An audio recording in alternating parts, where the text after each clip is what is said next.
Okey, sepatutnya cukup semua orang. Tapi ada seorang yang terpaksa tak bagi dia datang. Sebab dia kontak rapat dengan abang dia. Syarul? Ya, sir. Dia tak ada cakap. Tekak dia tak ada. Okay? Alright. So, itu saya ada sikit kan bab nutrisi dengan teknologi makanan. Tapi sebab itu kan masa dia orang tengah budak form 5 tengah nak periksa kan. Jadi hari ni saya ulang balik dan kita ambil masa sikit lah untuk fahamkan. 7 jam setengah boleh habis ni, sekejap je. 29 muka surat. Okay, nanti mungkin sebelum raya kita akan habis sampai bab 3. Macam biasalah, macam Mac, macam NMAC, saya akan stop untuk buat latihan dulu. Buat latihan dulu, nanti korang bagi tahu saya. Cikgu dah habis bab 2. Okeylah, saya kena belajar lagi sampai bab 4 sebab sains ni cikgu aja cepat. Okey. Okey. So bab 2 nutrisi dan teknologi makanan. Okey, mungkin korang tengok saya tak banyak tulis kat whiteboard tapi tengoklah keadaan Okey, so dalam bab ni kita akan belajar gizi keseimbang, nilai kalori, okey, keperluan nutrien oleh tumbuhan, kita nitrogen. Hari tu kita stop sampai kita nitrogen. Okey, kita nitrogen ni saya perasan dia banyak soalan Kalau dalam periksa percubaan ke SPM ke dia banyak soalan. Lepas tu kita akan tengok juga teknologi pengeluaran makanan, teknologi pemprosesan makanan dan makanan dan suplemen kesihatan. Sebab itulah nanti bila sambung belajar nak isi borang UPU, korang boleh ambil salah satu kursus yang budak sains ambil tapi korang boleh ambil. Contohnya diploma teknologi makanan. Budak sains ambil tapi dia orang bersandarkan bio. Tapi korang ambil bersandarkan sains. Ada nampak topik tu, teknologi makanan. Dia ada diploma teknologi makanan. Teknologi makanan ni macam contohnya dulu kalau orang cucuk sate pakai tangan, sekarang ada mesin untuk cucuk sate. Dulu orang bakar sate pakai kipas, sekarang tak ada, dia macam pusing ada. Tapi lah siapa nak letak dekat pasal malam kan mesin tu kan. Nak angkat pun satu hal. Tapi mesin tu diguna oleh, kalau siapa pernah dengar sate samuri, dia guna. Sebab ya satu hari dah berapa banyak sate kan dia kena keluarkan, sejuta ke satu hari tak tahulah. Okey, jom tengok.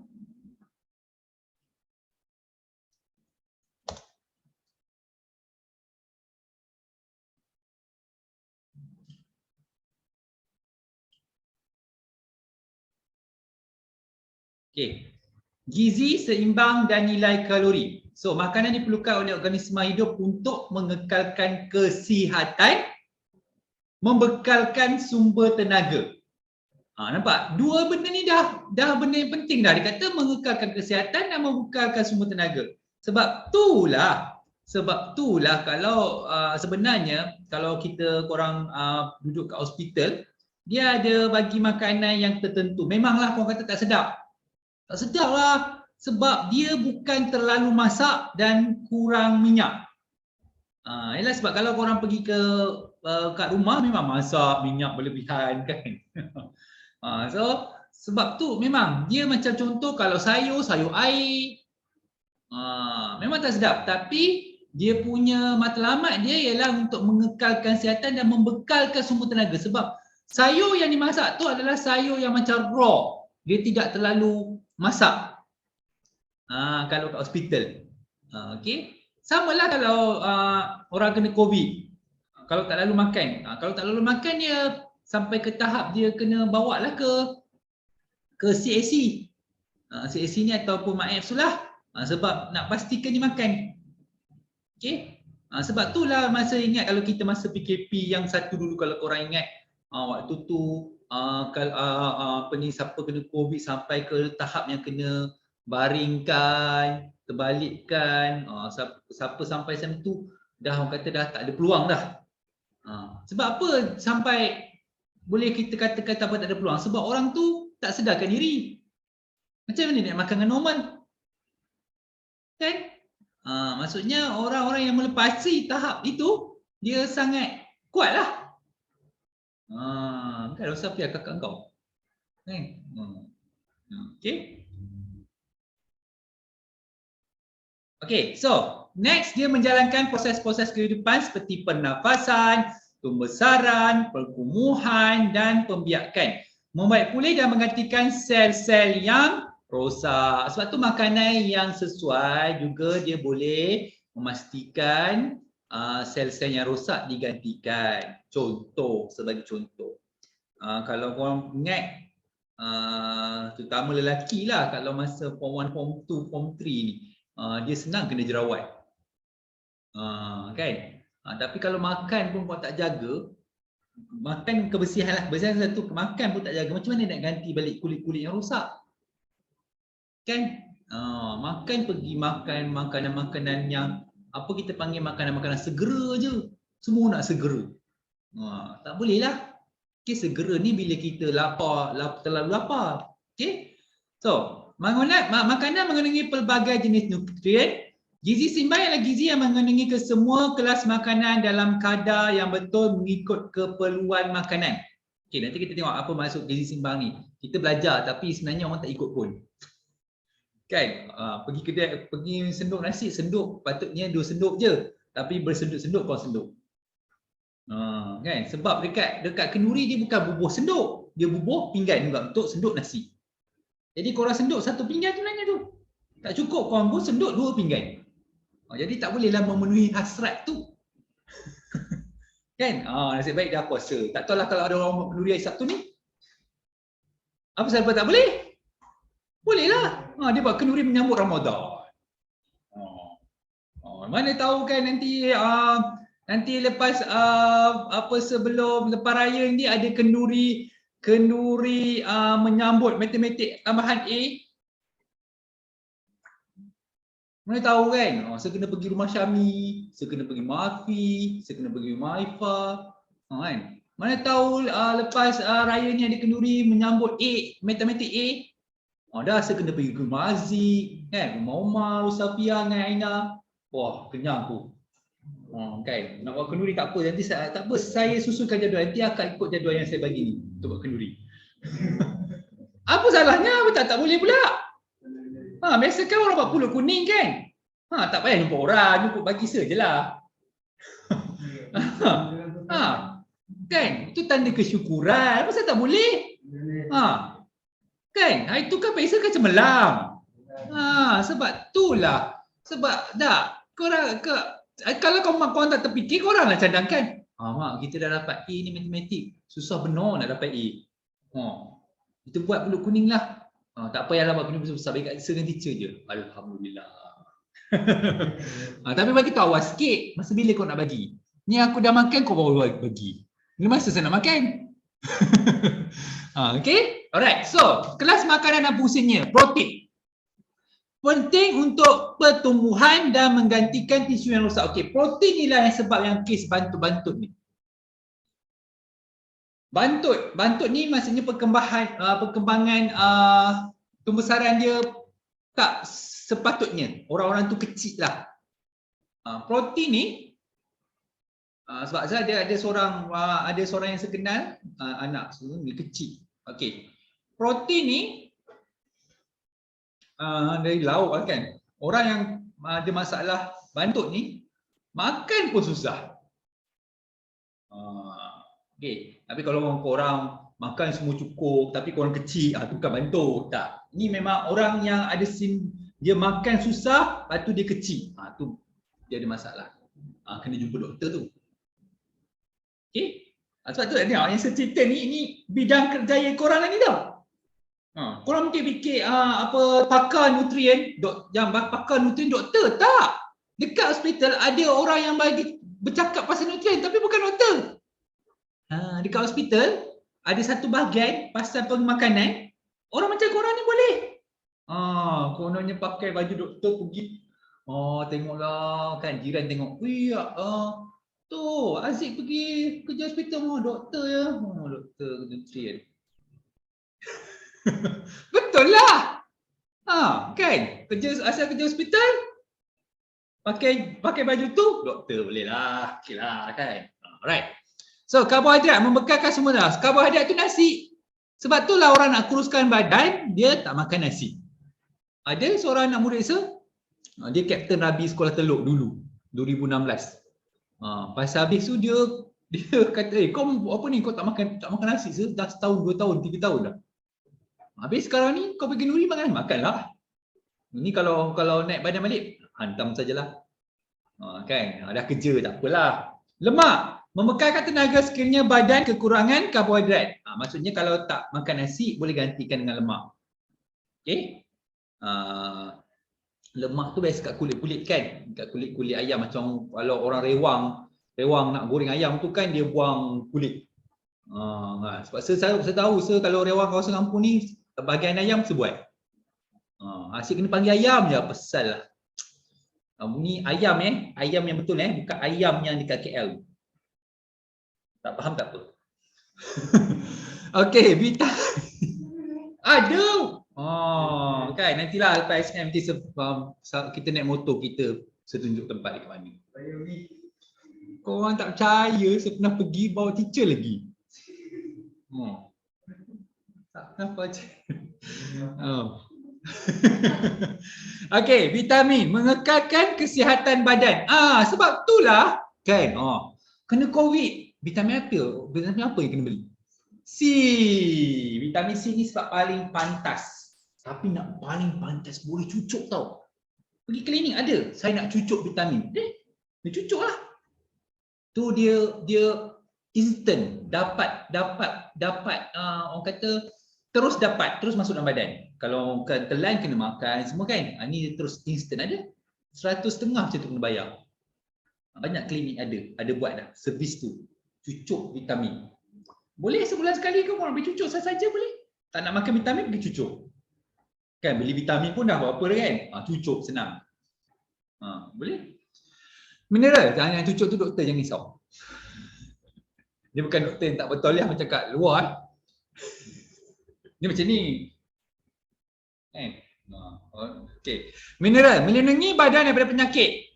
Pelawas melancarkan sistem pencernaan dan perpemuan. Sayur. Ni. Siapa kat sini tak suka makan sayur? Nyampah tau. Sayur pun aku benci. Tak ngaku tak apa. Sebab sayur ni. Kau tak suka sayur tu pergi mamak. Kau mesti minta mi goreng tanpa sayur. Betul.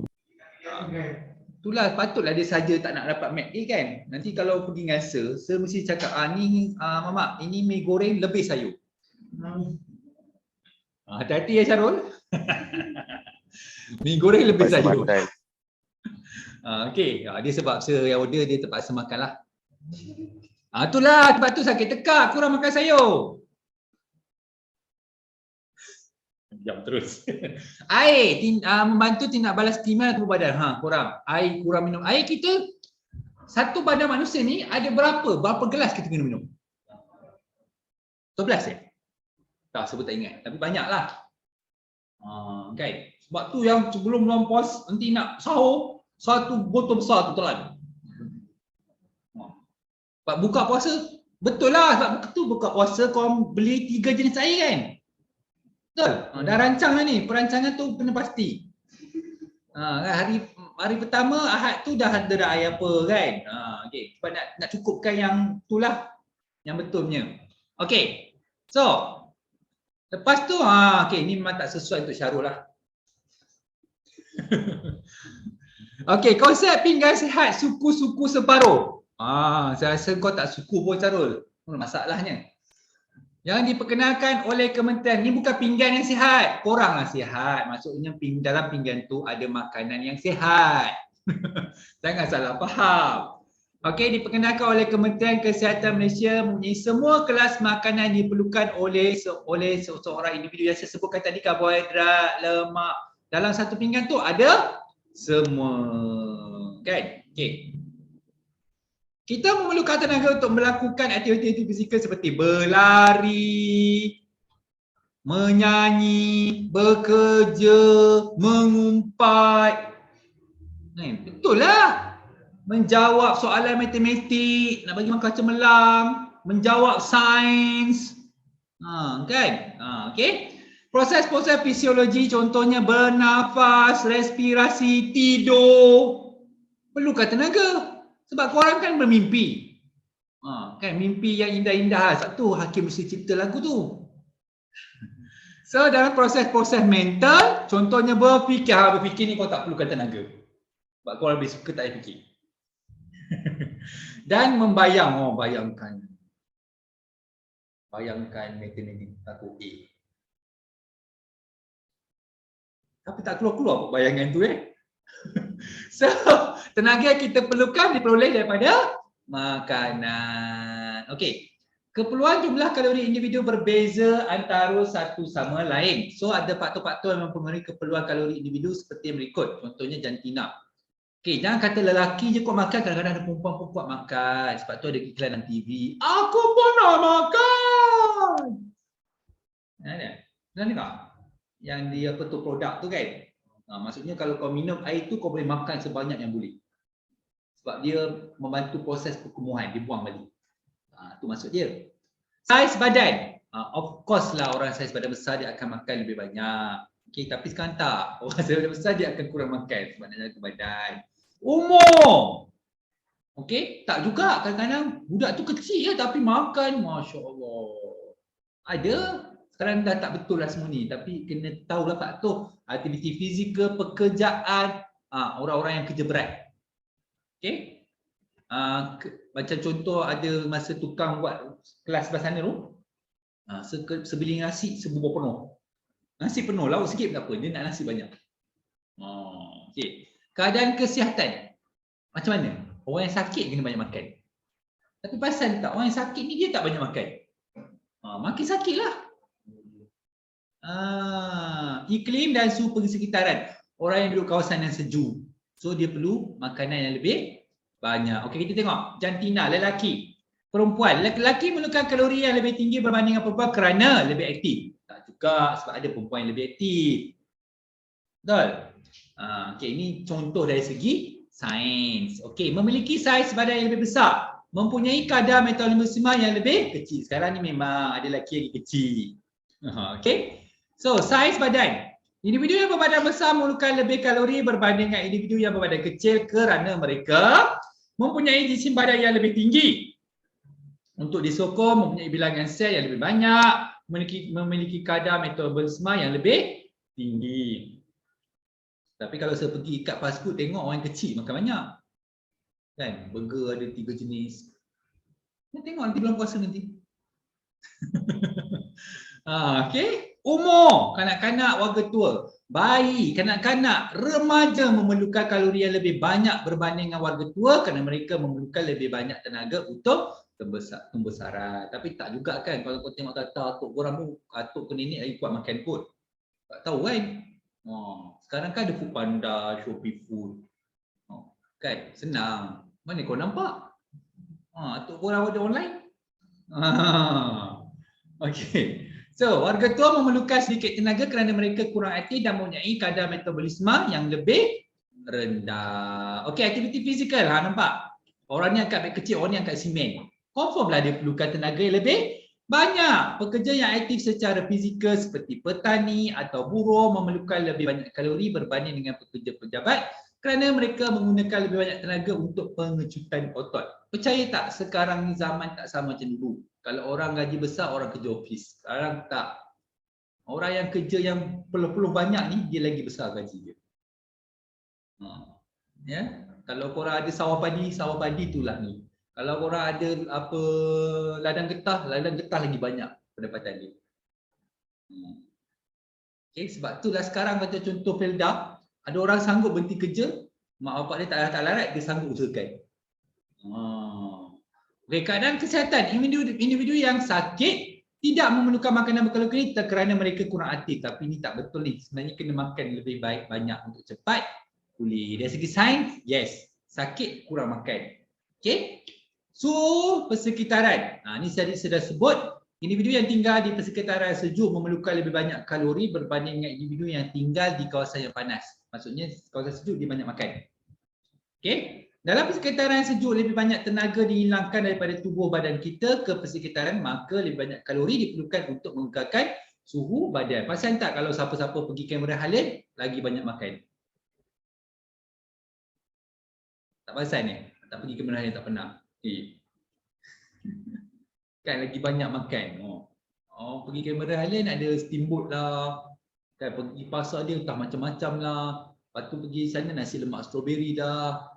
Kan apa tak apa nama dah makanan yang famous satu lupa. Okey. So, nilai kalori makanan. Tenaga yang disimpan dalam makanan dibebaskan melalui pengoksidaan makanan dalam proses yang dikenal sebagai respirasi sel.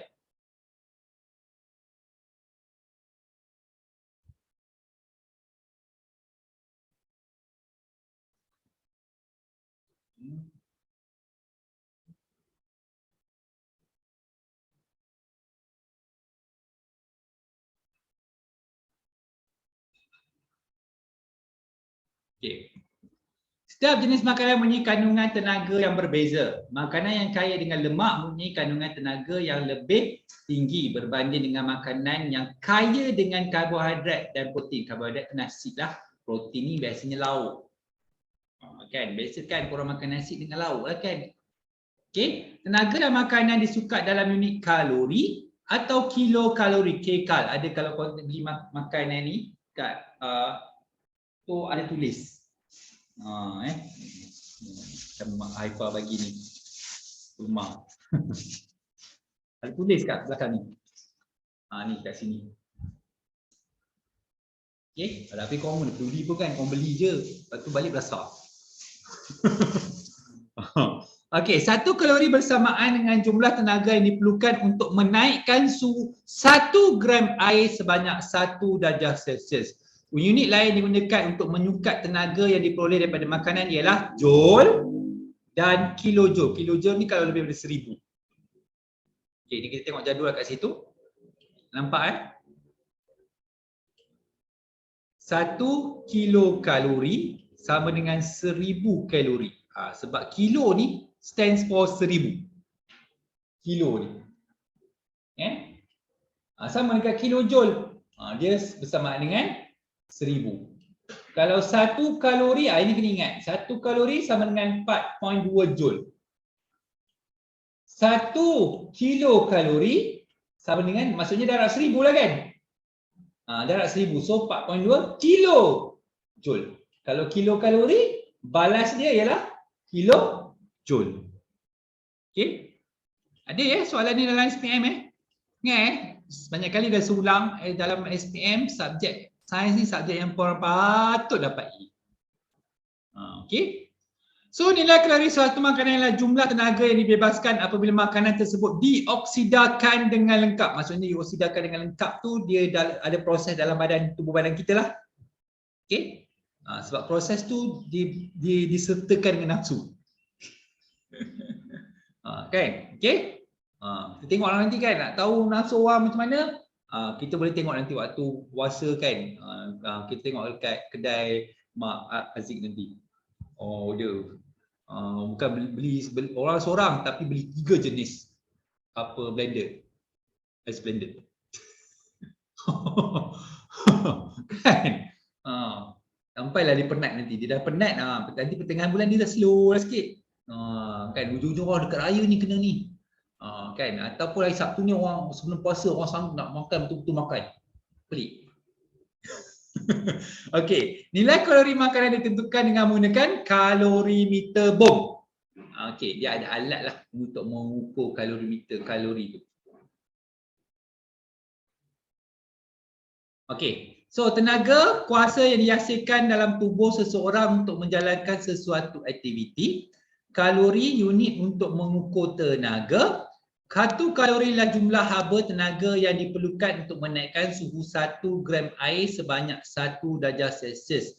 Nutrien pembekal tenaga ialah karbohidrat dan lemak. Okey, ni kalorimeter bom. Of course saya pernah jumpa lah. Dia kita letakkan makanan dalam ni mangkuk pija. Okey.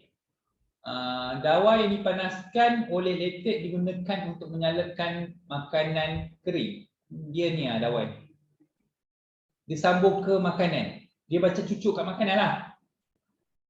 Okey, ni kita masukkan oksigen. Okey, lepas tu termometer yang dibebaskan daripada pembakaran makanan menaikkan suhu air.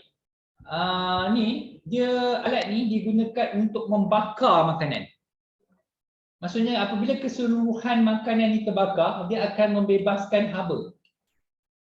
Kan? Haba tu akan diserap oleh air. Macam mana kita tahu haba tu diserap oleh air? Ni, suhu. Termometer tu dia ukur suhu. Okey? Perubahan suhu tu, daripada perubahan suhu tu baru kita nampak berapa banyak tenaga dibebaskan. Okey?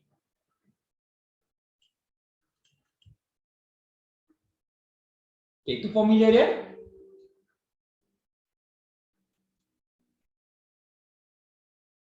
Okey, so nilai kalori sama dengan 4.2 joule per gram per darjah Celsius, darab jisim air, darab kenaikan suhu, perkan dengan jisim makanan, bahagi darabkan dengan 1000. Okey, saya tak pasti kena hafal ke tidak, nanti kita tengok soalan SPM.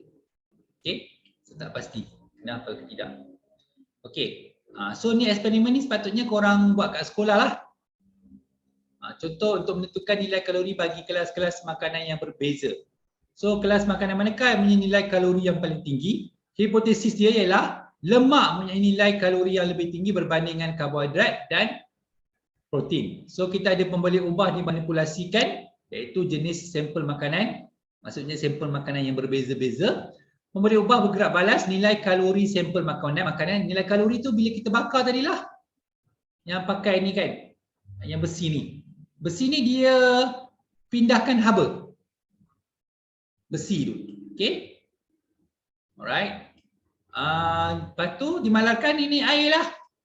Air ni dalam ni ada air. Air tu digunakan untuk menyerap haba dan dipindahkan kepada termometer. Kan ada termometer kat sini ni. Kan? Dipindahkan pada termometer. Okey. So bahan gula, digunakan gula, serbuk putih telur, minyak masak, air suling. Air suling langsunglah ya, tak ada kalori.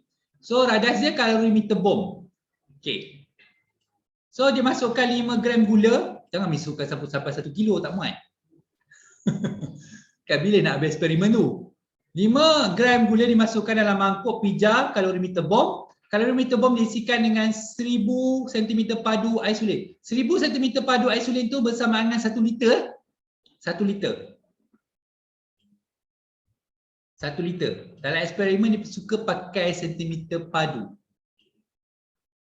Okey. Suhu awal air dia rekodkan bila korang masukkan air, letak termometer, termometer tu akan baca suhu air pada waktu itu. Okey. Okey. So pembakaran gula dimulakan dengan menghidupkan litar untuk memanaskan dawai nyalaan. Ni dawai tadi. Okay. Okay. Sampailah dia bakar tu kita akan dapat suhu tertinggi. Bila dia naik katalah sampai suhu, nanti dia turun. Sampai mana kenaikan yang paling tinggi tu? Itu adalah suhu tertinggi. Kita kena catatkan suhu tertinggi. So nampak? So katalah suhu awalnya 25 darjah. Dia naik sampai 40 darjah. So korang kena tolak 40 darjah Celsius tolakkan dengan 25 darjah Celsius, korang dapat 15 darjah Celsius. Okey, kat sini dah 15. Jisim air tadi dia pakai unit ni 1000. Dia tak boleh pakai unit liter sebab dia tak pakai liter. Jisim makanan yang korang letak tadi ni gram. So 5 gram. Tinggal korang kira je lah. Okey, tinggal yang tadi saya dah bagi nilai tu, korang tinggal kira. Okey. Nampak? Dia dah bagi dah nilai-nilai tertentu.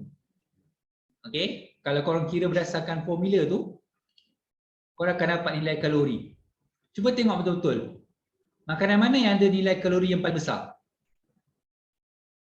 Lemak kan? Minyak masak tau. Boleh? Goreng ikan tanpa minyak? Boleh? Air fryer? Tapi tak boleh sekarang kan orang dah viralkan pakai air fryer nanti membuatkan radikel bebas tu akan melekat pada ikan, akan menyebabkan kanser.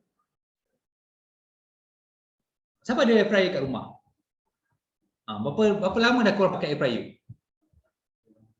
Dah lama? Kena kanser ke belum? Tak ada apa, pakailah. Pakai je lah, tak ada apa pun. Maknanya bagi tak tahulah bagi tak apa-apalah. Pertamalah Maggi kan, Maggi. Kata tajam akan menyebabkan ini lah tu lah kan. Saya tengok kawan saya dah cerita banyak kali dah ni kan.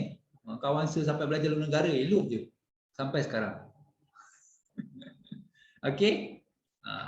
Kajian tu tak semestinya orang tu terus makan terus dapat kanser.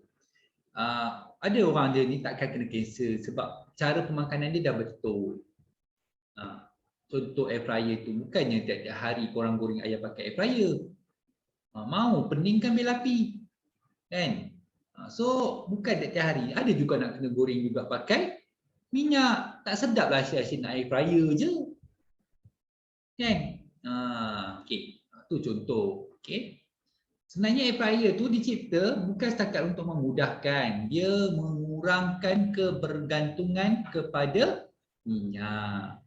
Which is baguslah untuk kesihatan, tu tak?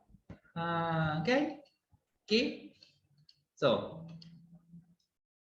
serbuk putih telur, kalau ni sebab tu pakai putih telur, kalau kuning tu dia tinggi, kalori dia tinggi.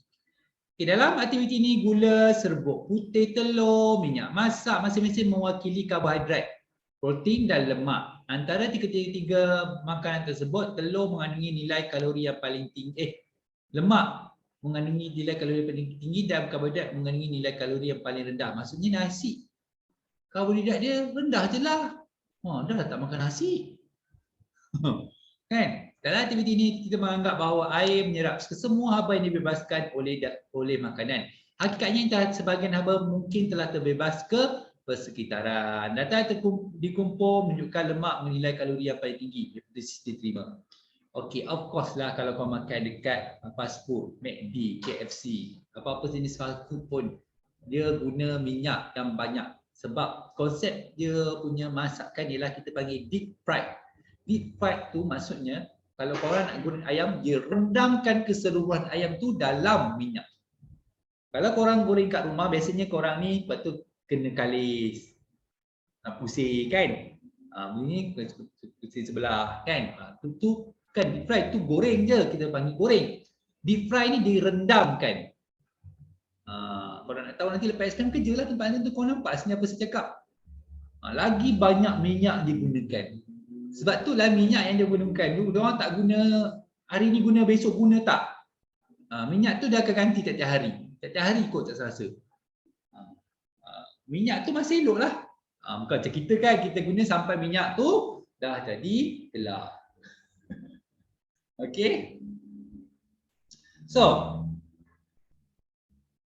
kelas makanan berbeza mengandungi nilai kalori yang berbeza. Nampak? Kita tahu lemak mempunyai kalori yang lebih besar. Vitamin dan mineral tidak mengandungi sebarang nilai kalori. Takkan orang nak kurus dia makan vitamin je. Orang makan nasi dia makan vitamin. Dia tak kata pinggan makan vitamin. Tak boleh lah. Tak, adalah kena makan makanan yang kualiti tertentu. Namun kelas-kelas makanan ini penting untuk mengekalkan kesihatan badan dan mencegah penyakit-penyakit yang tertentu. Okey, jadual 23 menunjukkan nilai kalori berbagai jenis makanan. Nilai tersebut membolehkan kita menganggar jumlah nilai kalori yang diambil dalam satu hari. Contoh, nampak? Ayam 827. Nampak tak daging lembu? Antara yang paling besar. Sebab itulah korang sebagai pelajar tidak digalakkan makan daging lembu hari-hari. Seminggu sekali, okey. Kan? Tapi mungkin kita akan makan daging lembu hari-hari waktu bila? Raya haji. Kan dapat daging korban punya banyak. Nak habiskan? Mak masak daging lembu petang lagi, pagi sarapan daging lembu, tengah hari lagi, malam daging lembu. Sampai habis. Sebab peti ais dah penuh. Orang bagi lagi. Okey. Daging kambing. Wah, daging kambing ni orang cakap darah tinggi tak elok. Tapi tak tahulah, saya rasa tak tahulah. Tapi kalau penduri akikah orang pakai daging kambing kan. Mana orang nak panggang daging lembu. Lembu tu tergolek-golek. Kan orang panggang daging kambing. Tapi sebenarnya dia bagus daging kambing ni lebih baik daripada daging lembu, tapi dia sikitlah. Ikan kembung. Okey. Ikan belis kering, nampak ikan bilis, nampak? Kecil ikan bilis tapi kalori dia nampak besar. Tapi ikan bilis kau tahu tak mahal. Ikan bilis mahal jangan main-main, sikit je tapi harga dah 12. Sikit je. Kan? Yang makan nasi lemak kan. Sebab tu kan nasi lemak ikan bilis pun tak ada, dia bubur kacang. Okey. Okey, sebab dia mahal. Alright, seterusnya kita ada ikan sardin. Ikan sardin pun tinggi kalori dia, nampak? Dalam tin tu. Ni biasa ikan sardin ni, mak-mak korang ni dia buat spare kat rumah. Untuk apa? Sahur. Terlambat. Kan? Kalau kau pergi ke mak korang pergi shopping, tengok dia beli sardin dah, faham lah tu. Untuk sahur lah tu. Kan? Bila mana orang buka pasar sahur? Kan? Pasar tak? Orang kita ni kalau ada pasar sahur, orang pergi. Orang pergi punya, percayalah. Kan? Okey. Lepas tu kita ada nasi. Nasi biasalah dia punya kalori mestilah tinggi. Tepung. Tengok tepung. Kan digunakan untuk buat biskut raya. Lepas tu pergi masa raya nanti kan makan rendang, makan nasi, makan pula biskut. Banyaknya kalori dalam badan. Masya Allah. Kan? Sebab itulah masa raya nanti nak pergi rumah orang, jangan naik kereta, naik basikal. Bawa motor boleh, pergi naik motor, balik tolak motor. Kan nak bakar balik kalori tu. Kan? Nanti kan jadi macam iklan, aku nak makan kan. Okey, roti putih Gardenia. Massimo tu yang putih tu, nampak dia punya tu 1060 kalori dia. Sebab itulah kalau kau pakai sekeping pun untuk kau pergi sebagai sarapan sebelum pergi sekolah, bagus. Cukup. Tapi nak makan satu buku tu pun boleh juga, bawa semua sekali, boleh juga makan semua, boleh.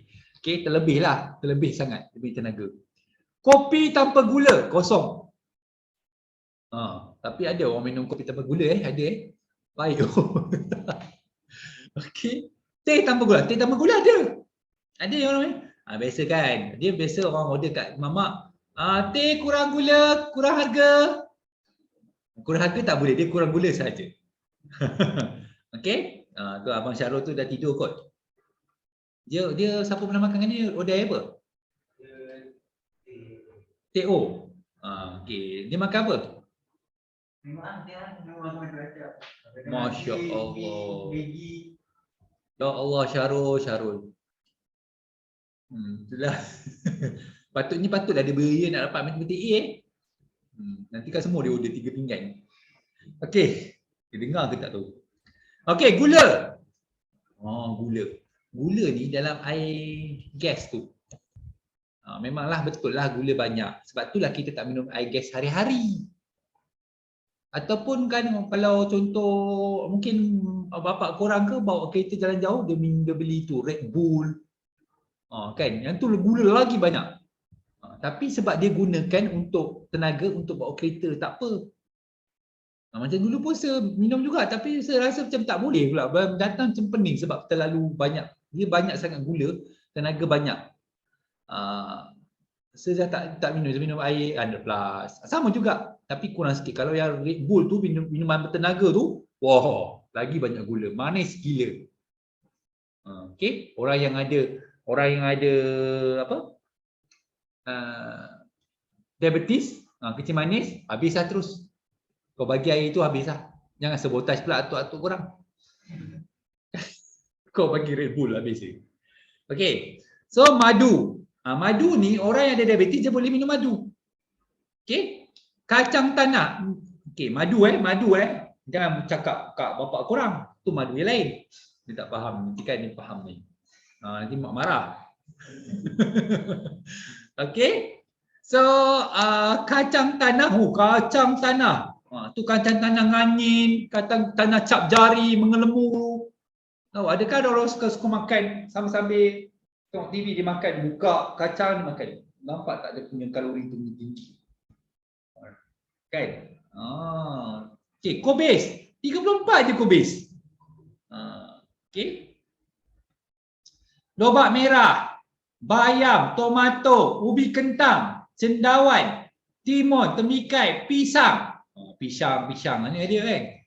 Apple, anggur, telur, mentega. Mentega ni macam buat kek dengan biskut juga. Masya Allah, raya nanti habislah korang. Kan? Minyak masak tu biasalah. Kan?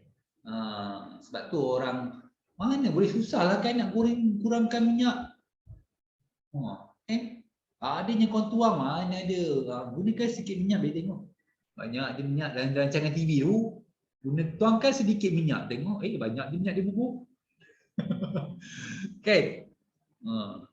Kalau betul lah dia tuang sedikit minyak tu memang betul. Lepas tu dia tunjuk sedapnya, padahal tak sedap pun. Biasalah kan. Okey. So, tengok cara dia kira tu. Mei ambil makanan berikut sebagai sarapan. Sarapan ni nampak. Daging lembu, pisang, nasi, kubis. Tapi memang orang Pantai Timur dia nasi kerabu, nasi dagang sarapan. Tetapi disebabkan kita ni orang Pantai Barat pergi sana malam sampai kan. Lepas tu cari nasi dagang, dia orang pun terpaksalah jual nasi dagang waktu malam. Asalnya nasi dagang tu, nasi kerabu tu untuk sarapan dia orang. Jadi dia jadi makanan sepanjang hari. Sama lah dulu roti canai. Orang makan untuk sarapan kan, sekarang tak ada, sepanjang hari ada. Betul. Betul kan. Okay. Bahaya betul bawa Mamat ni makan. Suka tu cerita Pak makan Okey. Berapakah jumlah kalori yang diambil? Okey, kalau nak kira jumlah kalori tu, ingat dia per gram. Per 100 gram. Makanan yang kat atas ni dia per 100 gram nampak?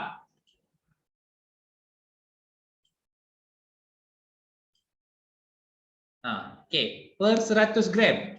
Okey, macam mana dia kira tu? Kenapa kat sini jadi 1? Kenapa kat sini jadi 1? Kenapa kat sini jadi 1? 100 gram 1 lah kan? 200 gram 2 lah. Okey, faham Lepas tu darabkan dengan nilai kalori kat jadual tu, biasa dapat isi dia bagi. Lepas tu korang tambah je lah, so dapat kilojoule. Okey. Ni pun orang suka ni makan ni. Ada lagi 2 hari besok dengan lusa sempat lagi nak makan capati. Rugi lah orang tu dah sakit tekak, tak boleh makan mamak. Okey, so capati. Capati. Capati kat mana kat sini dijual? Dekat Abi Memaju ada ke? Tak ada je. Mana Syarul cari capati? Mamak. Kat sini dah berapa banyak mamak Syarul. Kiasan. Ada capati ke? Ada. Ya ke? Sebelah je ni, siapa kita tengok kan? Okey, seorang budak lelaki. Okey, budak lelaki lah ni. Kita tahulah budak lelaki tu siapa. Okey, makan 40 gram capati, 200 gram susu dan 50 gram oren. Nilai kalori dalam makanannya. Okey, kalau yang ni dia terus darab 40 gram sebab tadi dia per 100. Yang ni dia per gram. Nampak dia punya ni? Dia per gram. Jadi ambil je 40 darab 3, 200 darab 2.7, 50 darab. Okey, dia kiraan ni tak sama dengan ni Yang ni per 100. Okey, per 100 dengan per gram tak sama kiraan dia. Alright, okay, settle. Kalau belajar makanan ni memanglah kan. Okay, kesan pengamailan jumlah kalori yang tidak menepati keperluan individu. Pengamailan nutrisi yang seimbang dapat menjamin kesihatan tubuh badan kita. Kekurangan atau keberlebihan nutrisi dan amalan pemakanan yang tidak sihat boleh menimbulkan pelbagai masalah kesihatan. Okey, jadual 24 menunjukkan kesan pengambilan jumlah kalori yang tidak mencukupi dan berlebihan. Okey, so kalau jumlah pengambilan kalori yang tidak mencukupi, kalau tak cukup, dia hilang berat badan ataupun susut berat badan, mudah mendapat penyakit kerana kekurangan nutrien tertentu yang diperlukan untuk mengekalkan kesihatan tubuh badan, bantut di kalangan kanak-kanak dalam tempoh masa yang lama. Sebab itulah kalau kita seorang ibu dan bapa tengok anak dia macam susah nak makan, dia kena bawa jumpa pakar pediatrik dulu. Lepas tu dia adalah rujukan ke pakar nutrien. Pakar nutrien tu bukan doktor, orang macam korang boleh jadi. So pakar nutrien tu akan bagi tahulah makan apa. Okey, kalau macam tu anak cik kena makan pagi nasi lemak, pukul 10 nasi lemak, makan tengah hari nasi lemak, makan petang nasi lemak, makan malam nasi lemak, tengah malam pun nasi lemak. Contoh pakar nutrien yang selesai. Okey, air kasih warna je semua. Milo, Holic, Ovaltine semua. Semua berkala. Sirap, kan, nak bagi nutrien. Okey, tapi biasanya kadang-kadang yang bantut ni dia suka minum air gas sebenarnya. Jadi tak cukup lah dari segi nutriennya. Okay. Dan memang susah nak makan. Kena paksalah. Jika pengambilan kalori yang kurang ini berlaku dalam jangka masa yang lebih lama, dia boleh menyebabkan malnutrisi. Malnutrisi ni maksudnya kekurangan zat makanan. Okey, kalau dia lebih pula kalori, akan menyumbang kepada berat badan yang berlebihan dipanggil obesity. Okey, jika seseorang makan lebih daripada yang dipatutnya, kalori yang berlebih akan disimpan dalam bentuk lemak di bawah kulit dan di sekeliling organ. Okey, kegedutan menyebabkan risiko seseorang mendapat penyakit seperti tekanan darah tinggi, penyakit jantung dan kencing tak juga. Orang kurus pun ada darah tinggi. Okey. Penyakit jantung pun orang muda sihat main badminton, main berbasikal pun boleh mati sebab jantung. Tengah-tengah basikal tiba-tiba tumbang. Jantung. Tapi dari segi sains patutnya tak. Dan kencing manis. Okey, korang pun kena jaga sebab pernah tengok ada anak murid saya kena pergi check kat klinik setiap minggu sebab kencing manis check. Ada okey, kena jaga. Okey, kebanyakan daripada kita makan makanan secara berlebihan tanpa mementingkan nilai nutrisi atau kalori kerana gaya hidup kini. Kan? Nasib baik mamak sebelah rumah sini tak buka 24 jam. Kalau tidak, pagi Syarul, tengah hari Syarul, petang Syarul, malam pun Syarul. Budak samta ni, astagfirullahalazim. Okey. So, kewujudan restoran yang beroperasi selama 24 jam. Pertambahan restoran yang menjual makanan segera seperti burger. Kan, kita dah dikeliling ada dekat Teluk ada KFC kan. Sekarang kat Jarum pun ada KFC. Bukan KFC, Mary Brown pun ada, Mari Brown. Panggil Mari Brown tau, bukan Mary Brown. Mary tu M-E, tu M-A kan. Mari Brown lah. Lepas tu kita ada dekat Rimbayu pun ada McD dah tau. Rimbayu, besar pula tu, makan, lepas tu duduk lepak-lepak, lapar order lagi. Lepas tu tak balik-balik.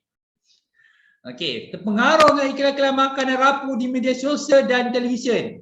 Buka FB, buka TikTok, buka orang iklan jual makanan, dah terpengaruh, beli. Kan? Kat Shopee dia bagi delivery percuma. Diskaun RM4, diskaun berapa ringgit, beli. Tekan je. Kan? Sekarang macam-macam kopi ada, kopi tergantung, kopi sengit. Kopi di atas bawah kiri kanan semua ada. Kan? Viral, beli.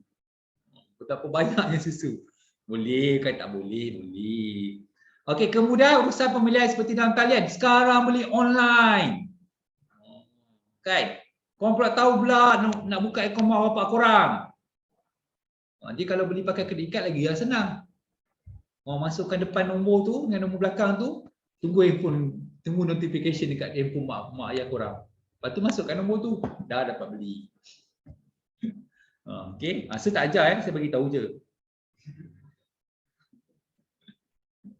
Okey. Okey, so nampak tu hantar terus kat rumah. Jadi korang pun tak keluar pergi beli. Kedai sebelah pun pergi order pakai Shopee Food. Pakai Foodpanda. Sebelah je kedai Foodpanda. Bunyi tak nak keluar kan. Lepas tu badan makin membesar. Nampak? Okay, pergilah bakar lemak dulu, balik makan isi balik lemak. Tapi tak juga. Ada orang yang berbasikal, semata-mata berbasikal jauh-jauh 20 hingga 30 km. Dia pergi tempat makan rupanya. Berbasikal daripada sini pergi Tanjung Sepat. Ada kedai makan apa nama tu kat situ. Sampai situ makan, penuh tu meja. Isi. Tu balik berbasikal, patah balik, singgah mamak, isi balik. Jadi apa yang korang buang? Tak ada.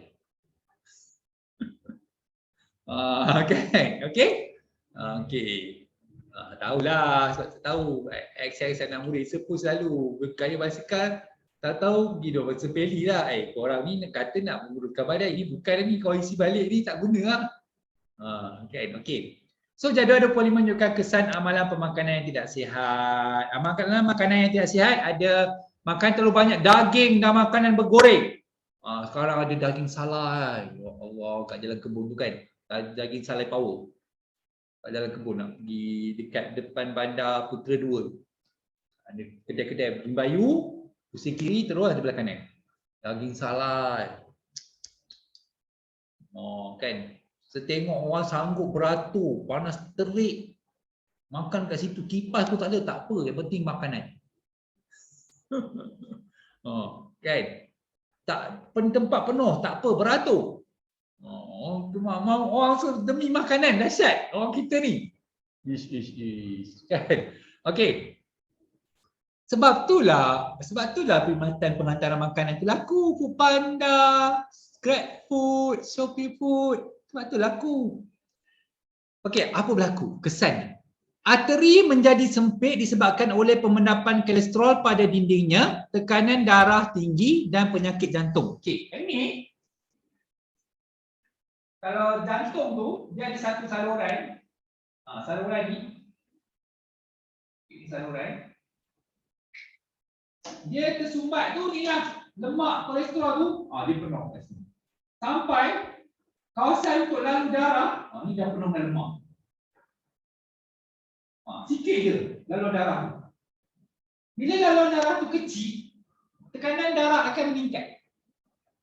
Sebab itulah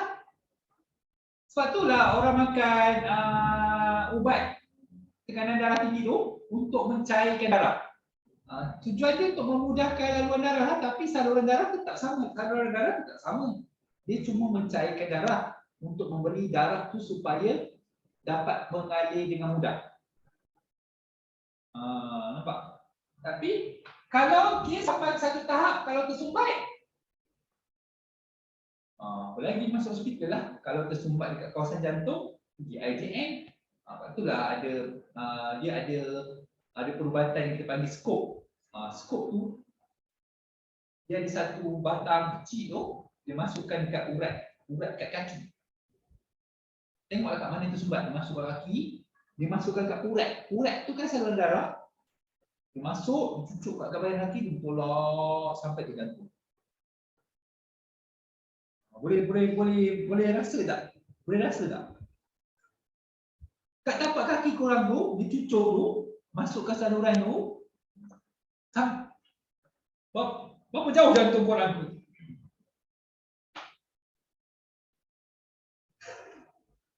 Tak rasa sakit ke? Saya nak cerita pun sakit. Itu teknologi baru. Maksudnya, sebelum ni orang buat bypass. Bypass tu maksudnya saluran darah tu sini tersumbat. Kan? Dipotong. Kita sambung balik. So saluran darah jadi pendek. Bila saluran darah jadi pendek, maka umur pun pendek. Umur pun makin pendek lah. Sebab tu orang buat yang tadi tu teknologi baru. Saya pun tak tahulah kalau dia buat masa tu, kalau dia buat Waktu kompensan ke ataupun waktu sedar. Oh, ngeri betul lah. Tak payahlah. Sebab dia nak buang tu lah. Dia nak buang tu. Saluran tu dia tak potong, cuma dia nak bersihkan lemak tu. Okay? Ngeri ya nak cerita. Sebab tu ada pusat jantung negara. IJN dekat KL. Kalau kanser kita ada Institut Kanser Negara dekat Putrajaya. Ada khas. Okay? So pengambilan karbohidrat dan lemak berlebihan, kencing manis, makan terlalu banyak makanan ringan atau makanan rapuh, sebab dia bagi rapuh sebab maksudnya merapuh lah. Terutamanya yang menggunakan garam dan gula yang tinggi. Pasal tak sekarang ni kalau company McD, dia punya farm price dah tak apa nak masih sangat.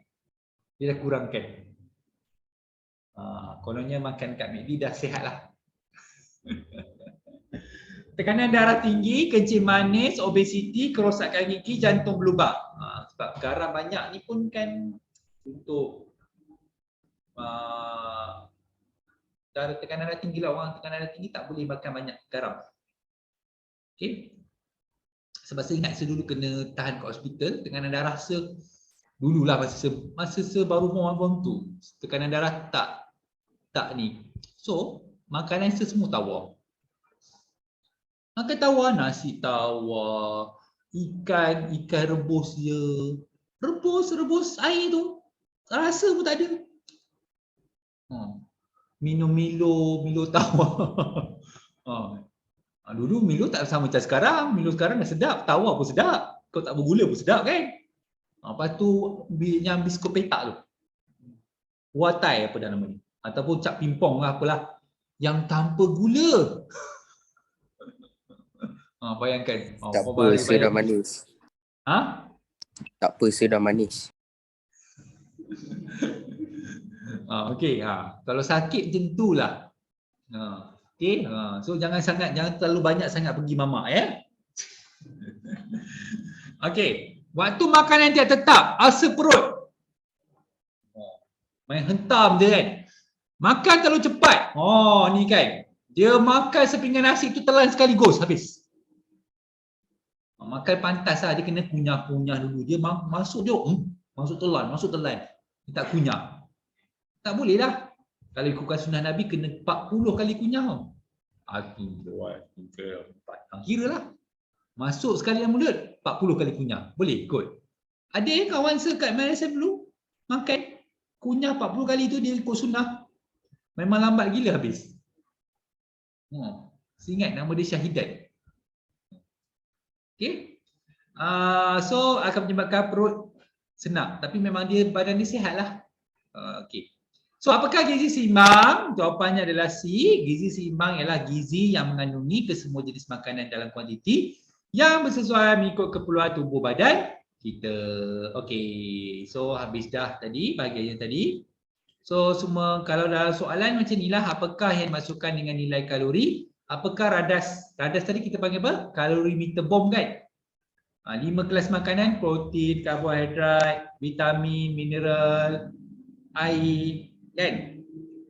Terangkan yang berikut. Lelaki memerlukan lebih banyak kalori berbanding perempuan. Kau kena ceritakan dari segi fizikal lah, lelaki lebih besar. Remaja memerlukan lebih banyak. Remaja lebih aktif daripada orang dewasa. Macam korang lah lebih aktif. Kan, korang perlukan kalori lebih banyak sebab korang nak pada iPhone, nak main game, PUBG. Kan, Mobile Legends dah ketinggalan zaman. Mobile Legends masih ada lagi ke? Ada ya?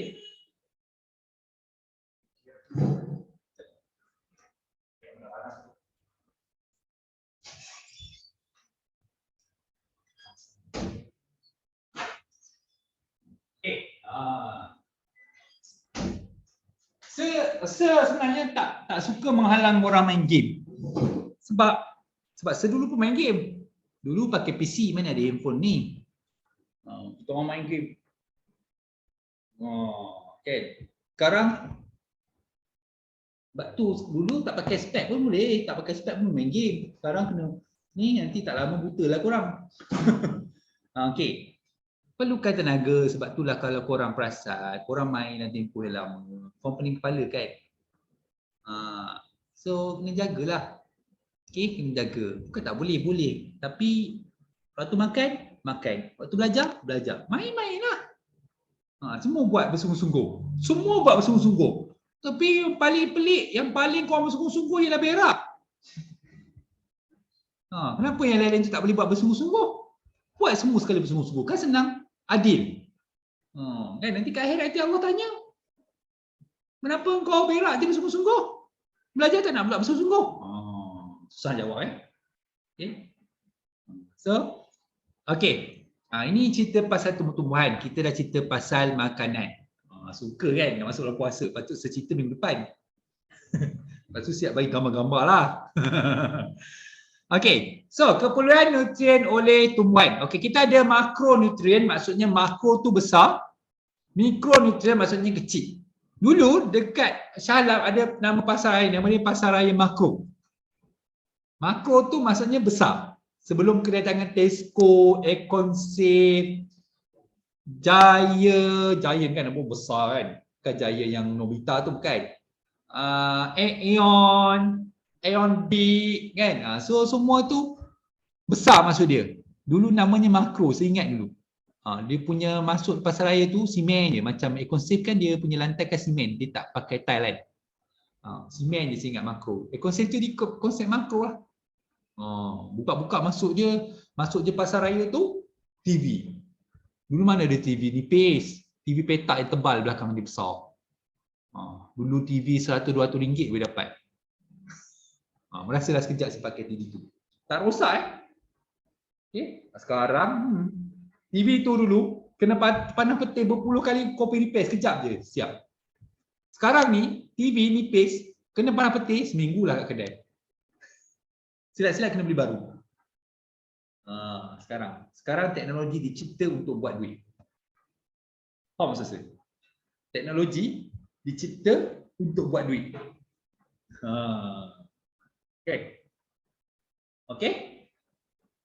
Fungsi makronutrien dan mikronutrien. Nutrien penting untuk pembesaran tumbuhan selain untuk terus hidup. Tumbuhan menggunakan nutrien daripada udara dan air untuk menghasilkan makanan semasa proses fotosintesis. Okey. Fotosintesis dilakukan pada waktu siang ni lah, waktu dia ada cahaya matahari. Tapi tak boleh juga kalau terlalu panas pun tak boleh juga. Sebab tu kita kena bagi air cukup. Okey. Tumbuhan tidak mampu mensintesis makanan jika tiada sumber nutrien. Setengah nutrien tumbuhan dikenal sebagai nutrien bukan mineral. Contoh-contoh nutrien bukan mineral adalah hidrogen, oksigen dan karbon. Tumbuhan memperoleh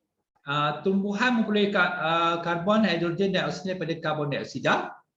Kita sedut oksigen, kita bebaskan karbon dioksida. Jadi yang menyedut karbon dioksida adalah tumbuhan, yang membebaskan oksigen adalah tumbuhan. Nampak tak betapa pentingnya tumbuhan walaupun rumput. Kan? So, udara dan air. Nutrien lain dikenal sebagai nutrien mineral. Nutrien mineral larut dalam air dan diserap daripada tanah oleh akar tumbuhan. Sebab itulah kalau ni orang bubur baja. Baja orang bubur kat akar kan, orang tak bubur kat daun. Tapi ada teknik sekarang bubur baja dekat daun. Ada sembuh. Ada. Okey. Nutrien mineral larut dalam air dan diserap dalam tanah. Okey. Nutrien dalam tanah selalunya tidak mencukupi untuk pembesaran tumbuhan. Tak cukup. Okey. Oleh itu, petani dan pekebun menambah nutrien di dalam tanah melalui penggunaan baja. Okey, nanti saya bagi tahu pasal baja ni yang menyebabkan kenaikan harga makanan. Dia cerita. So, nutrien mineral yang diperlukan oleh tumbuhan dapat dibahagikan kepada dua kumpulan atau makronutrien ataupun mikronutrien. Contoh yang saya kata ni contoh padi. Kenapa beras naik harga? Bukan sebab padi itu mahal. Nak membesarkan padi tu, nak bagi padi tu gemuk-gemuk, dia ada baja. Baja tu yang menyebabkan beras naik harga. Ayam tu makan apa? Dedak. Dedak tu dia ada nutrien-nutrien tertentu. Dedak tu yang naik harga. Sebab tu ayam naik harga. Kan ada isu itu kan. Ni nak masuk bulan puasa ni siaplah. Harga lagi dia naik. So, kalau kerajaan, sebagai kerajaan, dia kena buat apa? Dia kena bagi subsidi dedak, harga dedak. Ayam tu bila harga makanan tu kurang, Jadi ayam tu dapat dijual dengan harga yang murah. Okey, itu standard. Samalah kalau korang korban kan. Korban kau mesti nak tengok lembu-lembu yang berabak-berabakkan dikorbankan kan. Ni kadang masa nak korban lembu kurus-kurus je. Dan saya tak cukup makan kan. So makanan yang cukup tu lah akan memberikan lembu yang sihat-sihat. Okey, sekarang ni kira lembu ni nak masuk bulan puasa, nak masuk raya ni, dia orang dah pasar terakhir untuk menggemukkan dia orang. Mereka-mereka ini sebab nak, dan lepas tu nak raya haji kan. Kan? Okey. So kita ada dua kumpulan makanan, kita ada dua jenis nutrien iaitu makro, maksudnya besar, nutrien yang besar, mikro iaitu nutrien yang kecil. Okey. So, makronutrien ialah nutrien yang diperlukan oleh tumbuhan dalam kuantiti yang banyak, sebab tu dia nama dia besar. Contohnya hidrogen, oksigen, karbon, nitrogen, fosforus, kalium, kalsium. Kalsium tu kita makan magnesium, sulfur, kalsium. Okay. Ada ke kat sini yang makan kalsium lagi? Asal tak boleh? Boleh je. Makanlah, asal tak boleh. Itu direct kita bagi. Kalsium tu direct. Kau boleh makan kalau kau ada masalah tulang. Okay. Makronutrien, mikro. Nutrien yang diperlukan dalam kuantiti yang sangat sikit. Tadi banyak ni sikit. Unsur-unsur ni dikenali sebagai unsur minor dengan unsur surit. Contoh boron, molybdenum, zinc, mangan, kuprum dan ferrum. Okey, macam zinc ni dia juga dalam manusia adalah nutrien untuk menambah darah. Biasanya orang-orang yang baru melahirkan, ibu-ibu yang baru melahirkan, dia akan bagi satu pil warna kuning. Itu zinc. Zinc tu untuk menambah darah. Sebab masa melahirkan dia kehilangan darah, jadi dia diperlukan untuk menambah darah. Okey? Okey. Tak suruh korang hafal, tapi kalau korang nak ingat, bacalah selalu. Table macam ni kan. Nak suruh hafal memanglah baca selalu. Makronutrien, kita ada karbon, hidrogen dengan oksigen. So bergabung untuk membentuk karbohidrat semasa fotosintesis. Apa kekurangan dia kalau dia kurang unsur mineral karbon, hidrogen dalam oksigen ni? Apa berlaku? Dia akan menyebabkan pertumbuhan pokok tu terbantut. Tengok, manusia terbantut, pokok pun boleh terbantut. Bantut ni banyak sebab Ada juga dia tak, korang tanam pokok mangga tapi bertahun-tahun tak berbuah langsung. Kalau tanam pokok durian tak berbuah pokok durian tu. Tapi dah besar lah. Boleh jadi juga. So kekurangan unsur-unsur ni jarang berlaku kerana terdapat banyak bekalan karbon dioksida dalam atmosfera, manakala hidrogen dan oksigen mudah diperolehi daripada air. Okay.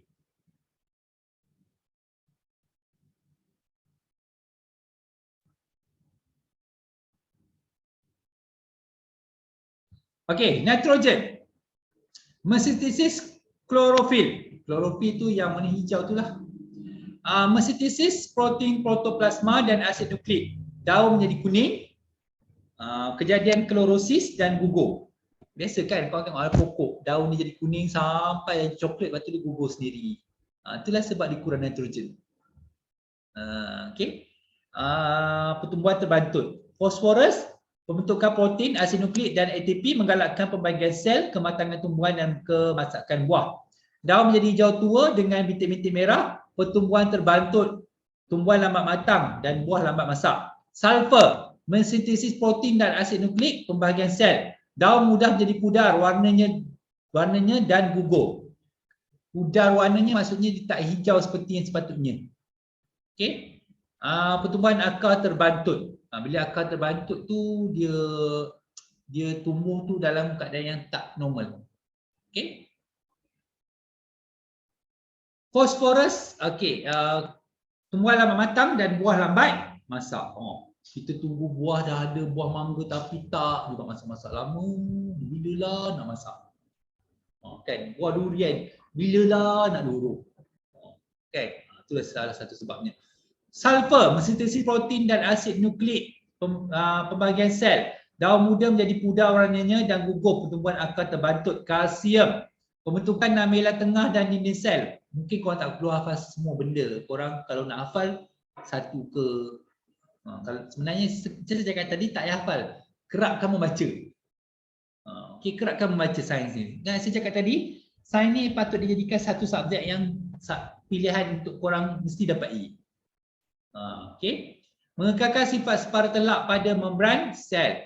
Bentuk daun muda tidak sekata, pertumbuhan terbantuk dan kematian tunas. Magnesium, pembentukan klorofil dan protoplasma, mengaktifkan enzim respirasi, daun menjadi kuning, sebahagian atau seluruh daun menjadi kuning. Boron, sintesis bahan organik membantu dalam penguraian karbohidrat, pertumbuhan terbantu kalau kekurangan dia. Mangan, mengaktifkan setengah enzim, daun bertumpuk-tumpuk kuning.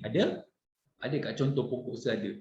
Zinc, mengaktifkan setengah enzim, pertumbuhan terbantu. Kuprum, melakukan sebahagian daripada sistem enzim dalam fotosintesis dan respirasi. Pertumbuhan tidak normal, daun menjadi kuning. Molybdenum, terlibat dalam metabolisme nitrogen dan pertumbuhan terbantu. Banyak betul dalam table tu. Okey. Mengkaji kesan kekurangan makronutrien pada tumbuhan. Bagi mengkaji kepentingan satu nutrien kepada tumbuhan, tumbuhan boleh diletakkan dalam larutan culture yang kekurangan nutrien itu. Contohnya untuk mengkaji kesan kekurangan magnesium, tumbuhan boleh diberikan larutan NOC. Okey, larutan NOC yang magnesium sulfatnya telah diganti dengan kalium sulfat. Maksudnya dia macam agak-agak. Jadi kita gambar kat bawah. Pertumbuhan pokok dalam larutan ini kemudian dibandingkan dengan pertumbuhan pokok dalam larutan NOC yang lengkap. Eksperimen 2.0 menunjukkan cara mengkaji kesan kekurangan makronutrien kepada tumbuhan. Ini dia. Okey, mengesan kekurangan makronutrien iaitu nitrogen, fosforus, kalium pada pertumbuhan tumbuhan. Penyataan masalah, apakah kesan kekurangan makronutrien kepada pertumbuhan tumbuhan? Hipotesis, makronutrien seperti nitrogen, fosforus, kalium penting untuk tumbuhan tumbuh dengan sihat. Pembeli ubah dimanipulasi, kandungan nutrien. Okey, kita tengok kandungan nutrien itu macam mana. Okay, kalau kau tengok nampak, kandungan nutrien lengkap. Tak, tanpa nitrogen, tanpa fosforus, tanpa kalium, air suling je. Maksudnya yang korang siram pokok, siram lah. Air je kau siram. Okey. So pertumbuhan anak benih, apa yang berlaku kalau dia lengkap pertumbuhan macam mana? Isi padu larutan kultur, keamatan cahaya matahari, saiz dan jenis anak benih. Okey, so radar prosedur dan tu saya tak bacakan, semua ada kat situ. So pemerhatian, ini penting. Larutan kultur lengkap. Apa kekurangan nutrien? Tak adalah kurang. So anak benih dia sihat lah. Sebab semua lengkap. Kan? Macam mak ayah korang bagi makan semua cukup. Kau nak makan tu tidak je. Okey. Larutan kultur tanpa nitrogen. Kalau kurang nitrogen apa jadi? Daun jadi kuning. Yang ni kena ingat. Kurang nitrogen, daun jadi kuning. Kurang fosforus, daun jadi kerinting. Dia macam daun tu patutnya bentuk daun tapi dia macam ataupun dia patutnya bentuk macam ni tapi dia terlipat. Okey. Biasa daun kerinting ni korang biasa tengok dekat pokok cili. Pokok cili yang cili kecil tu susah tau nak tanam. Siram dia tu bukan siram air, siram baju. Cili 1 kilo sekarang ni belas-belas ringgit. Mahal. Mahal. Kecil tapi mahal. Nak dapat berat 1 kilo pun bukan senang sebab dia kecil. Okey. Larutan kultur tanpa kalium. Kalau tanpa kalium, tisu mati di bahagian pucuk dan pinggiran daun. Maksudnya kalau tanam pokok, pucuk tak tumbuh. Inilah masalahnya. Air suling, semua tak ada. Pokok bantuk, daun kuning, batang yang lemah. Okey, perbincangan. Okey, jadi kes dia sebenarnya diterangkan pasal table ni lah, pemerhatian. So kesimpulan dia, tumbuhan memerlukan pelbagai jenis nutrien terutamanya makronutrien untuk tumbuh dengan sihat, potensi diterima. Macam kita lah sebagai manusia perlu makan ayam, perlu makan ikan, perlu makan daging untuk pastikan pertumbuhan kita sihat. Okay? Right. So ada soalan dalam SPM. Raja di bawah menunjukkan radas yang digunakan dalam satu eksperimen untuk mengkaji nutrien diperlukan untuk pertumbuhan-tumbuhan. Antara berikut yang manakah diperlukan untuk pertumbuhan yang sihat? Tabung didih perlu dibalut dengan kain hitam. Lautan kalsium perlu diwarnakan. Kapas perlu digantikan dengan gabus. Kapas radas tersebut perlu dijauhkan daripada cahaya matahari. Okey, jawapannya adalah A. Kenapa A? Perlu dibalut dengan kain ataupun kertas hitam untuk mencegah pertumbuhan alga dalam lautan kalsium. Air itu jadi warna hijau kat permukaan.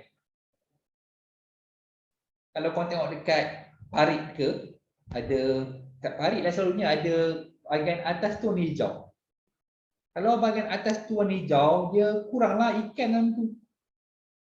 Tapi ada setengah ikan, adalah setengah ikan yang kat situ boleh dapat. Tapi kuranglah sebab dah kurang nutrien, cahaya matahari pun tak dapat masuk.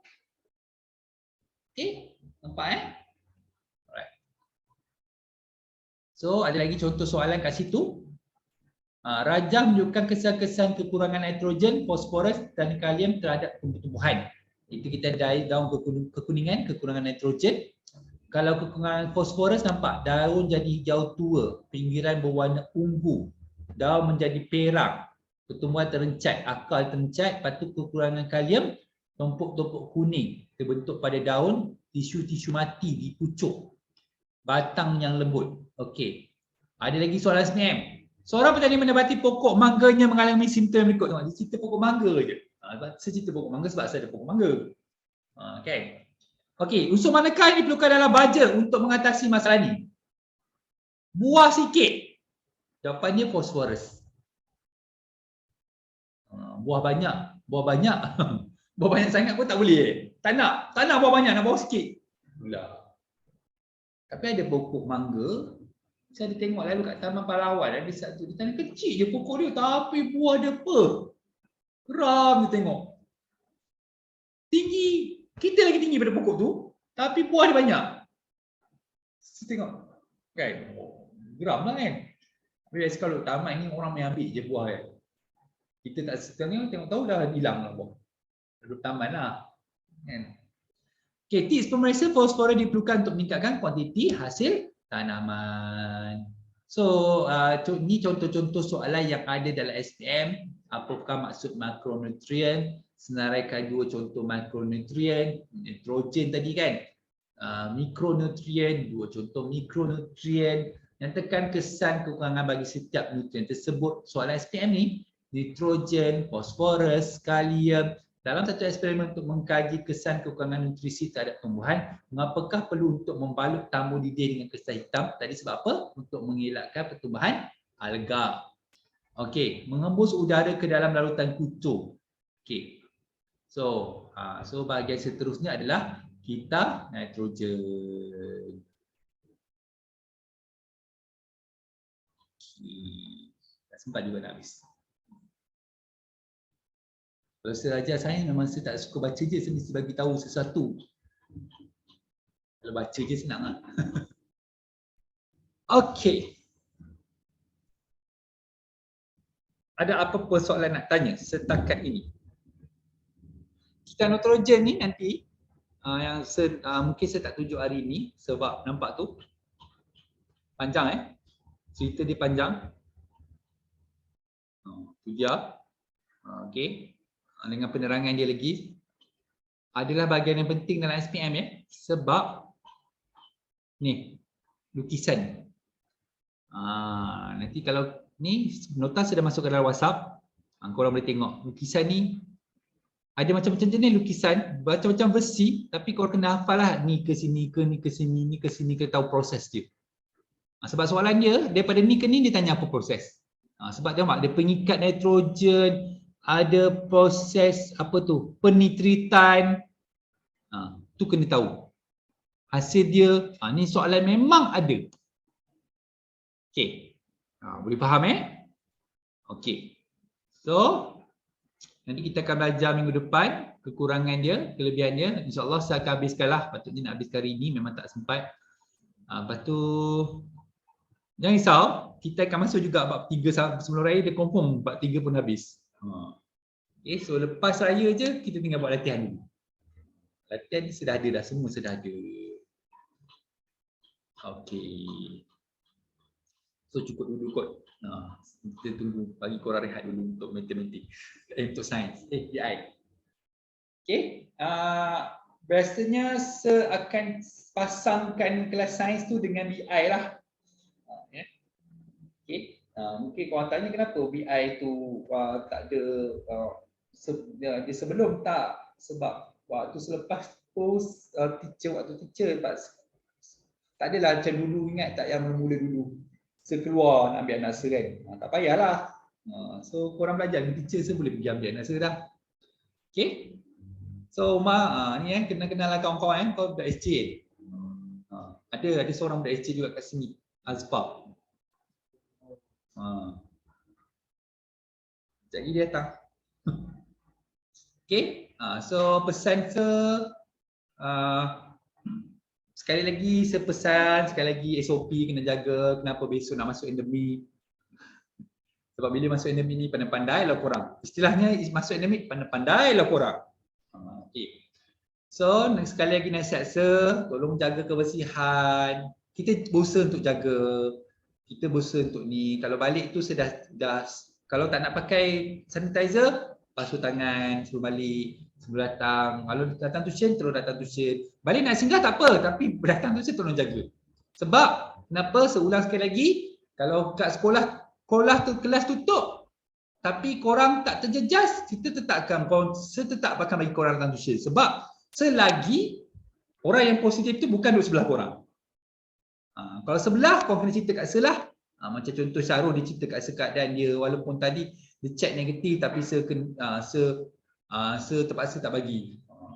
Okey, ada tahap yang saya kena ambil kira.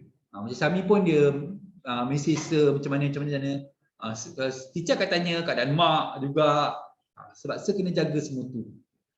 Okey, sebab nak pastikan kita boleh buat operasi walaupun nanti kau pergi sekolah, tiba-tiba baru sehari sekolah, dah besok tutup.